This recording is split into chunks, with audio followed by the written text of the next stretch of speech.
Hello guys, welcome. Magandang umaga sa inyo lahat guys. Dito tayo ngayon guys sa probinsya guys. Nagpipintura ako guys. Ito yung dati kong trabaho rin guys, nagpintura pero saglit lang guys. Nagpintura ako kasi mahirap din yung trabaho ng pintura guys. Gawa ng mabaho sa ilong. Saka hindi rin siya madaling trabaho rin, kaya sa mga estudyante na gusto mag-aral, kaya mag-aral lang mabuti para hindi nila maranasan yung mahirap na trabaho. Okay guys, ako nga pala si Diyos Daddy Wala Mike, dati yung OFW na vlogger ng Malala. Okay guys, ganito yung trabaho ko guys. Nagpintura kami guys, kasama yung aking tiyuhin.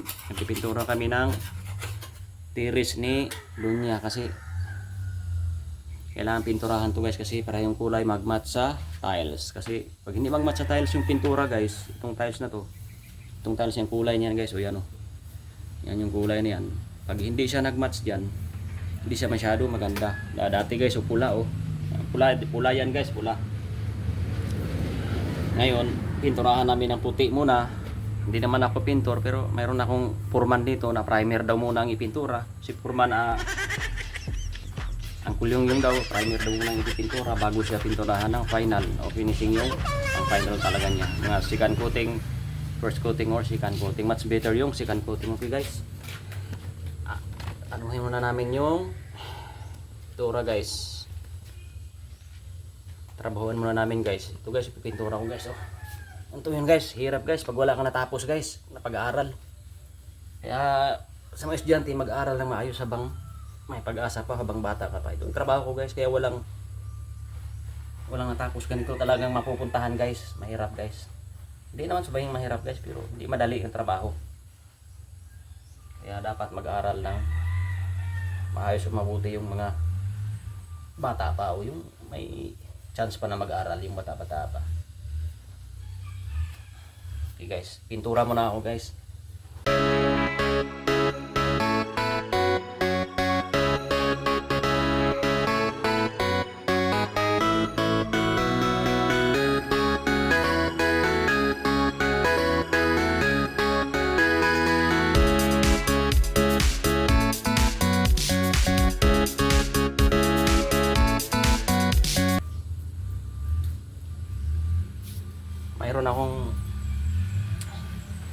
Mayroon akong ibabahagi sa inyo guys, yung lalo na sa mga OFW, yung tamang pagpadala guys ng pamilya nyo dito sa Pilipinas guys. Yung guys, para sa akin guys, iwan ko lang sa inyo guys kung anong diskarte nyo guys, kasi kanya-kanya naman tayo ng diskarte about sa pagmamanage ng pera, pagpapadala. Kasi guys, kaya ko binabahagi itong video na to guys, kasi marami sa ating mga OFW pa guys na hindi pa masyado na mamanage yung pera na maayos gaya ko guys, pero at least meron akong alam na konti guys, na ibabahagi ko sa inyo guys, lalo na yung mga OFW.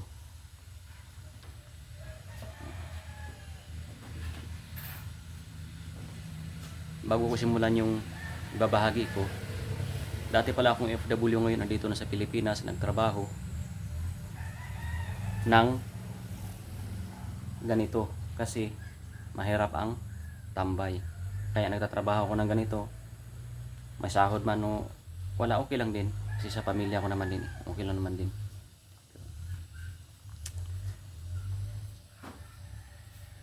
Yung trabaho ko dati ay isang heavy equipment operator. Okay naman yung abroad ko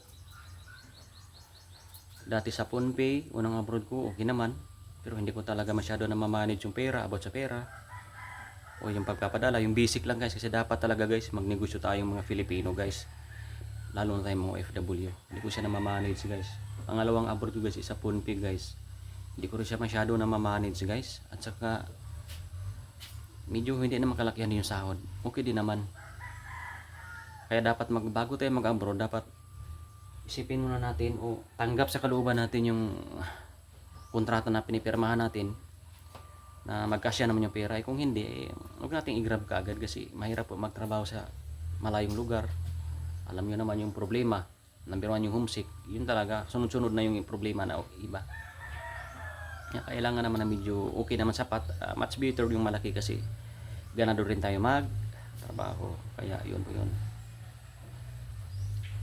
Pangatlong abroad ko ay sa Guam, okay naman dun, pero okay naman dun siya sa Guam. Okay naman yung sahod, kaya yun nga yung sinasabi ko, pag mag abroad ka, lalo na kung ex-abroad ka, piliin mo naman yung bansa sunod na medyo okay yung sahod. Kahit anong bansa, basta okay yung sahod, kahit nasa ano ka pa dyan, basta okay naman yung sahod.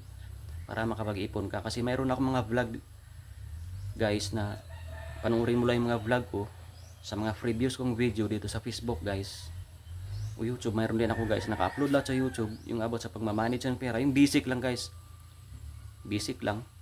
Yung pagpapadala, o yung mga problema, o yung diskarte sa buhay na basic, guys, na hindi pa talaga ako totally negosyante, extra income lang dati. Yung sari-sari store namin, guys, meron kami sari-sari store dyan, oh. Yan yung sari-sari store namin, yan. Yan yung sari-sari store ko, pero hindi ko siya matawag na negosyo talaga. Para sa akin kasi malaki ang, bakit ko siya hindi matawag na negosyo? Kasi malaki ang puhunan. Malaki ang puhunan niya. Dapat magnegosyo ako talaga sa malupit na diskarte. Dapat laway to laway, o magsimula talaga ng walang puhunan, o start on what you have. Dapat ganun. Ganun yung mindset ko. Ganun yung mindset ko about sa negosyo. Kaya hindi ko siya matawag na tinuturing na negosyo yung kunting tindahan ko sa store. At saka yung mayroon akong paupahan, hindi ko rin siya maituring na negosyo kasi nagkapital ako ng malaki. Dapat ang mabangis na diskarte nagsimula sa laway to laway, o yung magsimula sa kung anong meron ka. Kaya start on what you have, yun po yun. Okay, subukan ko lang tatalakay yung ibabahagi ko, guys, yung sa pagpapadala, yung diskarte ko. Iwan ko lang sa inyo kung anong diskarte nyo. Wala naman akong ano dyan, sa akin lang, binabahagi ko lang yung aking insight, kaalaman, yung aking pagkakamali, o yung kunting diskarte po, para makapupulutan din ng kunting aral. O yung mga gustong sumabay sa akin, guys, gustong sumabay sa akin, isang mahirap lang na katulad ko na kumain lang 3 beses isang araw, at isang hampas lupa lang isang ano lang, guys, isang kumakain lang ng 3 times a day. Pwede kayong sumabay sa akin, guys. Pero sa mga successful na, guys, bakit sasabay pa kayo sa akin? Pwede nyo akong panuorin dyan, kasi binavlog ko kung saan ako nagsimula. Hindi ko na hintayin maging successful ako. Iba-vlog ko, successful na ako. Hindi. Dapat, hindi pa ako successful, iba-vlog ko. Iba-vlog ko na yung aking pinanggalingan. Kung maging successful man ako ibinigay ng Panginoon, hindi much better. Pero kung hindi, okay lang, di much better din, good. At least hindi ka mahirapan. Magaan lang yung buhay mo. Yun po yung sa akin, guys. Kahit hindi ka manyayaman, pero goal talaga natin na umasinso pa para makatulong. Pero kung magaan yung buhay, mas masarap sa pakiramdam mo. Yun, diba yun? Yung mga binahagi ko po, guys, yun po yun. Lalo sa mga FW. Marami akong binabahagi na video. Okay, yun po yun, guys. Okay, guys, anuhin ko muna yung ano ko, trabaho ko, kasi tumigas na yung pintura ko, guys. O, tumigas na. Tumigas na.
Gusto mag-vlog, guys, sa mga gusto mag-vlog dyan, hindi makapag-upload, o sa mga gusto talaga maging vlogger, guys, yung may babahagi ko, guys, ay hindi success, guys. Kasi kung success, hintay mo pa mag-success bago ka mag-vlog, matagal ang panahon, buti mag-success ka. Kaya kung saan ka nagsimula ngayon, yung mga ano mo, experience, karanasan ng malugi, o kung ano mga vlog mo, nakapulutan ng kunting aral, guys, o refresh man, pwede mo yang yan, guys, pwede natin yang i-vlog.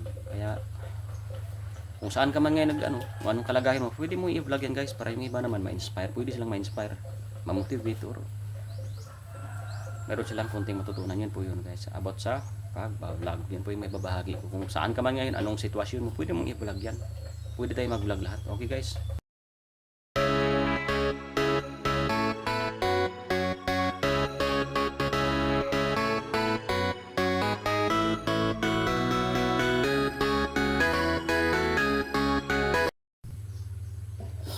Okay guys, kaya ko binabago itong video na to guys. Dahil marami sa atin, o lalo na may OFW guys na nagpapadala guys ng pera, halos ubos, hindi na magtira sa sarili. O yung diskarte ko guys, yun po yung binabahagi ko guys, na dapat kung may pera ka o may ipon ka, o ano may malaking ipon yun, o ano maliit man o malaki, huwag mong isasabihin guys yung success mo, kasi maring yung pamilya mo maring malalaman nila na ganun. Siyempre kahit sino ba naman na malalaman nila mayaman ka na, hindi ka pala mayaman na kagaya ko. Yun po yun guys, hingit-hingi sa'yo at manghihiram sa'yo. Kaya sikreto mo lang guys, lalo na sa mga OFW, sikreto nyo lang yung inyong gapiranggot na ipon. Huwag nyo sabihin kahit sa asawa nyo, hindi nyo pwedeng sabihin yan. Para sa akin lang guys yung binabahagi ko guys, para makatulong din naman sa atin guys, lalo na sa ating mga OFW guys. Huwag nyo sabihin guys, kasi para ano yun guys, mainit yan eh. Kaya huwag mo sabihin, sa inyo lang yan. Kung mayroong ipon ka man o wala, gapiranggot man yan, hindi mo pwedeng sabihin yan para sa akin guys. Kasi maraming iba na sinasabi nila na ganun, pagdating nihihiraman na, nagagalit. Iniwasan natin guys, di ba? Sana nagustuhan mo yung video na to guys, na binabahagi ko guys. Dito ako guys nagtatrabaho guys, so habang nagba-vlog guys. Sa pag-vlog naman guys, binabahagi ko rin na kung anong sitwasyon mo, kahit saan ka man ngayon, kung anong kalagayan mo, kung gusto mo talaga mag-vlog, nakagaya ko maging vlogger ng Malala, San Pedro Blanco, Zamboanga, Del Norte, pwede ka mag-vlog guys, na mayroon namang kapupulutan ng aral, konti may value. Yun po yun guys. Okay guys, huwag ka mag-alala guys kung ubos man pera mo ngayon guys, lalo na sa mga FW na wala kang naipon, tagal mo na sa abroad. Hindi naman lahat guys, mayroong iba na matagal na. Yun po yung sinishare ko guys, binabahagi ko guys, yung huwag mong sabihin, dapat una pa lang, huwag mong sabihin na ganun ang kita mo. Huwag mong sabihin kay sa asawa mo, kasi hanap-hanapin nila yan guys. Hanap-hanapin nila yan. Magkano sahod mo? Dapat sabihin, secret. Yun po yung para sa akin guys, yun po yun. Dapat may overtime ka ba, sabihin ng asawa mo, secret. Kasi yung overtime mo na yan guys, yun po yung savings mo yan eh. Dapat kung napanood mo yung mga video ko sa Facebook, mayroon tayong binabahagi ko, mayroon tayong expenses, mayroon tayong mayroong about sa savings fund, emergency fund, mayroon din tayong retirement fee. Pwede ka rin mag-pension sa sarili mo. Possible yun guys, doable yun na mangyari. Okay guys, huwag ka mag-alala guys, dahil pinabahagi mo na guys. Okay guys, lalo na sa mga FW. Okay guys, maraming salamat sa panood ng video na to. Sana nagustuhan mo yung video na to. Kung nagustuhan mo yung video na to guys, pwede mo akong i-like, comment and share sa aking mga video para ma-notify ka sa aking mga sunod na video. Pwede mo rin akong i-subscribe sa my YouTube channel para bilang pasasalamat na rin guys sa isang simpleng vlogger, sa isang mahirap lang na vlogger. Ito trabaho ko guys, sa isang mahirap lang na vlogger. Kung saan ako nagsimula, iba-vlog ko guys. Yun po yung para sa akin.